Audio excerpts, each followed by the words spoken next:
लोकप्रिय कथा प्रवाचिका पूज्य वैदेही जी की श्रीमुख वाणी से हम आप सभी ने कलयुग के समस्त पापों को नष्ट करने वाले श्रीमद् भागवत महापुराण के एक एक अक्षर का अनुवाद सुना। मेरी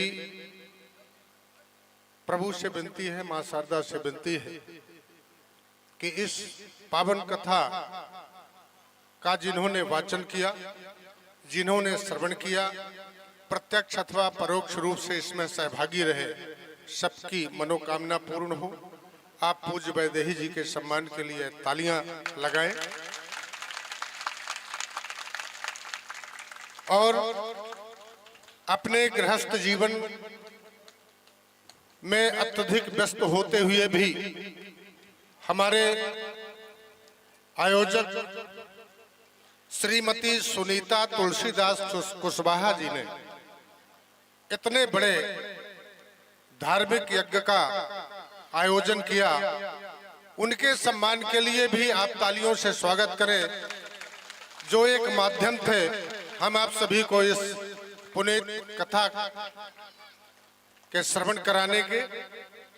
और इस कथा का संपूर्ण संयोजन हमारे आदरणीय भाई साहब मैहर के पूर्व विधायक माननीय मोतीलाल तिवारी जी के अनुज श्री राजेश तिवारी कुल्ली भैया, हम उनका भी बहुत बहुत अभिनंदन करते हैं, जिन्होंने इस कार्यक्रम को के संयोजन में अपनी महत्वपूर्ण भूमिका निभाई। इस कथा को संगीत के माध्यम से सजाने वाले झांसी से हमारे बीच उपस्थित आर्गन पर और जिन्होंने कोरस गान किया भैया ब्रजेश बजाज जी, उनके सम्मान के लिए भी तालियां। और तबले पर धौलपुर राजस्थान से हमारे बीच उपस्थित हैं, जिन्होंने तबले पर अपना जादू बिखेरा, श्री विवेक शर्मा जी, बहुत बहुत धन्यवाद। और पैड पर बहुत ही जोरदार कलाओं से युक्त आपने पैड का वादन किया। नहीं, सही पर ऐसा पैड वादक हर जगह नहीं मिलता, तो भैया विश्वनाथ त्यागी जी के लिए भी और उनके सहयोगी सनी भैया बजाज जी जो झांसी से हैं, विश्वनाथ भैया हमारे वृंदावन से हैं और सनी भैया झांसी से हैं, जो पैड पर उनके साथ चल रहे हैं, सभी को बहुत बहुत धन्यवाद। और इस कार्यक्रम को पूरे देश में लाइव दिखा रहे हैं हमारे भैया आशु शर्मा जी, सामने खड़े हैं, जो वृंदावन से हमारे बीच है, आपको भी बहुत बहुत धन्यवाद। साथ ही श्रीमद् भागवत महापुराण का वाचन, मूल पाठ का वाचन जो सुबह हमारे आचार्य जी कर रहे थे, प्रारंभ तो किया था हमारे उर्मलिया जी ने जो मैहर से आए थे, लेकिन उनके पारिवारिक कुछ कमी हो गई थी, इसलिए वो बीच में उन्हें जाना पड़ा। और यह बागडोर हमारे आदरणीय गुरुजी हैं श्री तेजभान दुबे जी, आपने संभाली और मूल पाठ का वाचन किया। और सिलमिली वाले पंडित बाबा जो हमारे आयोजक के कुल आचार्य भी हैं, इन्होंने मंत्रोच्चार से वैदिक विधि विधान से इस कार्यक्रम को संपन्न कराया। उनके सम्मान में भी उनका तालियों से स्वागत किया जाए। और हमारे ताज साउंड सर्विस समरपाटन से जिन्होंने ध्वनि विस्तार किया, सुमधुर ध्वनि निकाली, यद्यपि सुधार की आवश्यकता है भविष्य में, फिर भी बहुत बहुत धन्यवाद। और इस कार्यक्रम की व्यवस्था मैनेजमेंट जिन्होंने संभाला, हमारे मुनेंद्र कुशवाहा जी, गोलू कुशवाहा जी, सत्यम कुशवाहा जी तथा हमारे आयोजक तुलसीदास भाई की बेटियां सपना, अंजलि, शालिनी, पूजा, इन्होंने बहुत व्यवस्था संभाली। घर के अंदर की व्यवस्थाएं भी इन्होंने जिम्मेदारी के साथ निर्वहन किया। उनके लिए बहुत बहुत उन्हें भी साधुवाद, धन्यवाद। साथ ही इनका बेटा दीपक जो नवोदय विद्यालय का होनहार विद्यार्थी है, उसने भी छुट्टी लेकर यहाँ अपनी सहभागिता निभाई। बेटा दीपक को भी बहुत बहुत धन्यवाद। और इनके भतीजे अनिल कुशवाहा जी, आपको भी बहुत बहुत धन्यवाद। आप सभी ने इस यज्ञ में अपनी भूमिका दी, उसके लिए हम मां शारदा से निवेदन करते हैं आपका उज्जवल भविष्य हो। और टेंट व्यवस्था में हमारे राम सुशील कुशवाहा जी, ये सबसे अधिक धन्यवाद के पात्र हैं, जिन्होंने चारों तरफ सौंदर्य बिखेर दिया। टेंट को बढ़ाने की आवश्यकता है, अगले कार्यक्रम में इसे और विस्तारित करना है राम सुशील जी। और आप सभी आम श्रोतागण जिनकी गरिमामयी उपस्थिति से यह कार्यक्रम संपन्न हो सका है, अगर आप न आते तो कथा हो सकती थी, आयोजन हो सकता था, लेकिन श्रोता वक्ता ज्ञान निधि, श्रोता भी ज्ञानी होते हैं और श्रोताओं को देखकर भी वक्ता खुश होते हैं। और यही साज है आयोजनों, श्रोता भी होने आवश्यक है। आप सभी की गरिमामयी उपस्थिति से यह कार्यक्रम संपन्न हुआ। आप सभी के लिए भी मैं आप सभी को प्रणाम करता हूं और व्यासपीठ की तरफ से बहुत बहुत साधुवाद, धन्यवाद।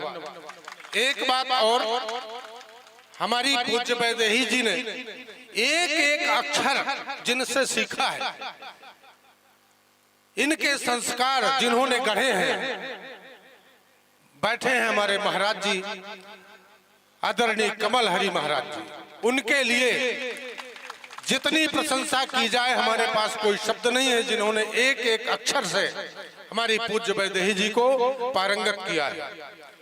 हम महाराज जी के श्री चरणों में भी अपना माथा झुकाते हुए बार बार प्रणाम करते हैं और पूज्य वैदेही जी से निवेदन करेंगे कि अंतिम में हमारे आयोजक, हमारे श्रोतागण और हमारे सभी व्यवस्थापकों के लिए अपने दो शब्द प्रदान करने की कृपा करें, आशीर्वचन देने की कृपा करें हमारे संगीतकार साथियों के लिए। बोलिए वृंदावन बिहारी लाल की जय, श्री भागवत महापुराण की जय हो। आज ये सप्तम दिन की अंतिम वेला में आप सभी लोगों ने एकाग्र चित्र से जो भी कथा का श्रवण किया, वह आप सभी व्यास मंच से साधुवाद के पात्र हैं। और हमारे संगी साथी जगह जगह साथ देते हुए सरों का जादू बिखेरते हैं। और ये वास्तव में इतना अच्छा पैड बजाया भैया ने, ऑर्गन दिया, म्यूजिक दिया भैया ने, तबले में इतना अच्छा सहयोग दिया। ये सभी इनके उज्जवल भविष्य की कामना करते हैं व्यास मंच से। और आयोजक के रूप में तुलसीदास जी और समस्त कुशवाहा परिवार ने ये भागीरथी गंगा, इनका नाम नहीं जानते हैं, श्रीमती सुनीता जी, इन्होंने इन समस्त कुशवाहा परिवार ने ये भागीरथी गंगा इस ग्राम करुआ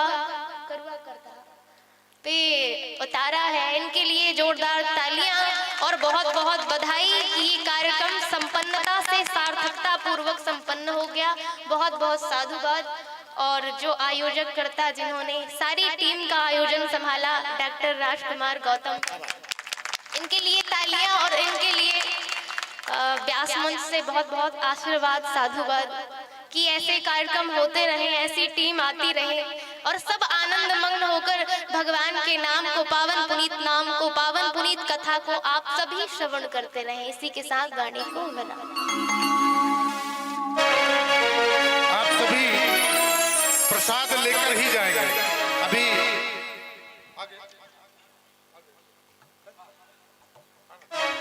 गोविंद बोलो, हरि गोपाल बोलो, गोविंद बोलो, हरि गोपाल बोलो, बोलो हरि गोपाल बोलो, ओ गोविंद बोलो, हरि गोपाल बोलो, ओ राधा रमण हरि गोविंद बोलो, ओ राधा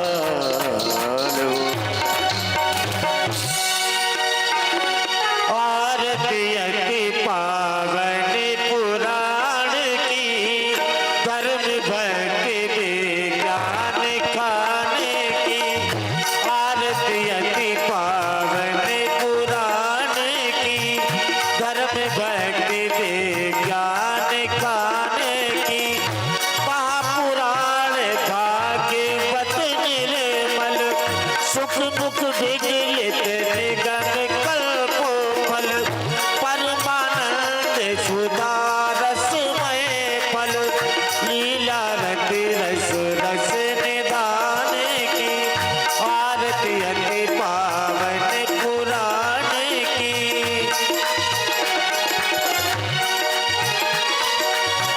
कलमल मदन प्रताप निवारणी जन्म मृत्युमय भव भय हारणी सेवक सतत सकल सुख कारणी सुनियो सगी हरि चरित गान की आरती अति पावन पुराण की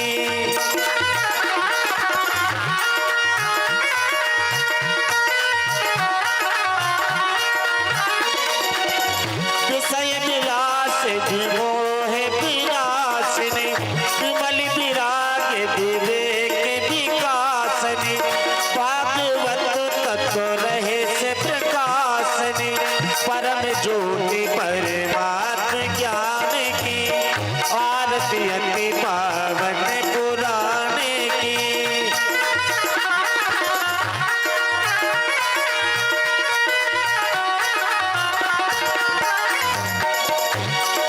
परमहंस मुनि मन उल्लासिनी रस के हृदय रस रास विलासिनी भुक्ति मुक्ति रति प्रेम सुदासिनी कथा किचित प्रिय सुजान की आरती अति पावन पुराण की आरती अति पावन पुराण की आरती अति पावन पुराण की कर्पूर गौरम करुणावतारम संसार सारम भुज के तहारम राम शरणम याद भवानी सहितम नगारम तुमेव माता पिता तुमेव बंधु च सखा तुमेव वेदा श्रवणम तुमेव सर्वमम मम देवो देवा तुमेव सर्वमम मम देवो देवा लेत जाना लेत जाना लेत जाना लेत जाना लेत जाना रे लेत जाना रे लेत जाना रे लेत जाना रे हरि का नाम थोड़ा थोड़ा लेत जाना रे हरि का नाम थोड़ा थोड़ा लेत जाना रे हरि का नाम थोड़ा थोड़ा लेत जाना रे